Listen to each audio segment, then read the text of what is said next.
I just need a minute, Davo. Alone.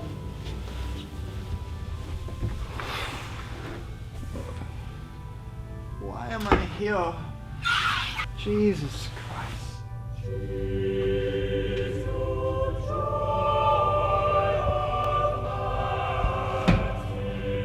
I had a life. A good job. Good mates. All that was missing was a girl to curl up to. Shouldn't have any more trouble. Then one day, I met Samantha. You a collector? A bit. Smart. Fiery. Sexy as. Sam. Before you knew it, we were sneaking past their parents like teenagers.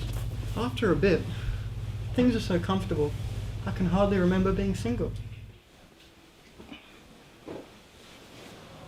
I set up the proposal as romantically as possible. It's an echidna. There's more underneath.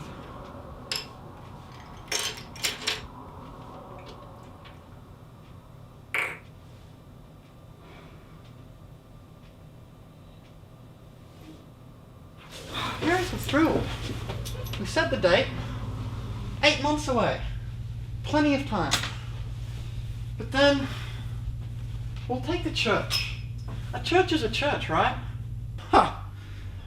Nice pews, but no central aisle. Every Saturday for 2 months. Sam drags me to a new church after work. It's like she can't even make a decision until she's seen every religious building within 50 kilometres. But hey, I'm being supportive, right? This one's nice, don't you think? And now, the reception venue. 2 more months. Nice dance floor.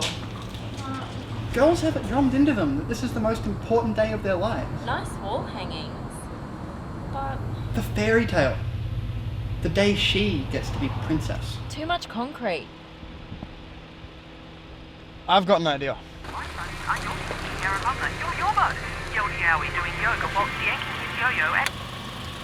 Hey, you wanted atmosphere. It has to be perfect. It's all about her. Love this water feature. Water feature? Why would I want a water feature? Apart from drowning her mother. And there's another thing. Whose wedding is this? Ours? Ha! This is just another chance for Mother to fix everything that went wrong with hers. Little Megan will be devastated if she isn't a flower girl. You can't sit the Bumsteads next to the Longbottoms. I know just the place for the reception. Perfect. But the budget. Don't worry, Sam, I've got everything under control. We're doing really well, Mike, aren't we? We, she says. Wedding Barbie wants to share the planning. You grit your teeth, agree with everything, and wait for the pain to end. This is exactly the wrong thing to do. Bastard! She thinks you're making her do all the work. I'm doing all the work. Your life becomes a succession of tears, arguments, and bad feelings. You fight about the guests, the transport, the photos, the cake, the rings, until you lose all sense of why you're even doing this in the first place. Sam! But the thing that loses you the most sleep shouldn't affect you at all. The wedding dress. The groom shouldn't see the dress till the actual day, right? But it's like a black hole. Not really part of your universe, but you still feel its effects. That dress, it's the most expensive one she'll ever wear. She wears it just once, has no resale value, but every bride wants to own hers. That's like buying a new Ferrari, driving once to a car show, and then locking it in the garage for the rest of your life. Worse, because the dress is never right. It never fits. When she gets measured, she'll deliberately order it 2 sizes too small.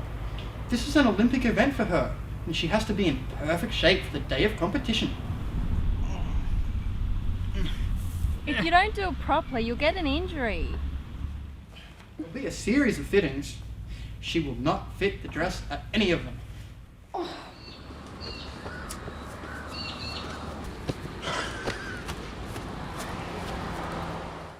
final fitting is the closest she'll get.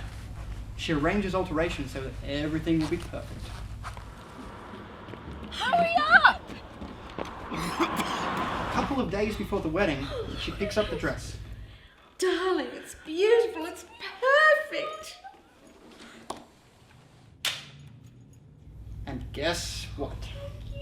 Pridezilla's been so busy, so stressed the last 2 weeks, she's hardly eaten.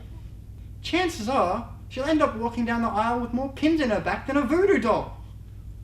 Is this the girl I fell in love with? One day, everything's perfect. Then one day, you find yourself in a church, in a monkey suit, praying to Jesus, just to get you through this one day. Why? I'm not even sure I want to. Jesus, that'll be her. She's selfish, she's manipulative.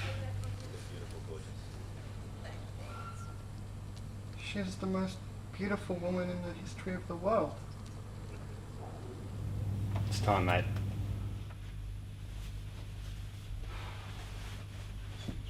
One day, you meet a girl.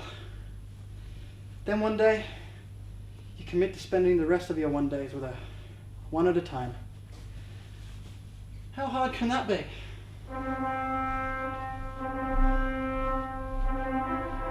It's just one day.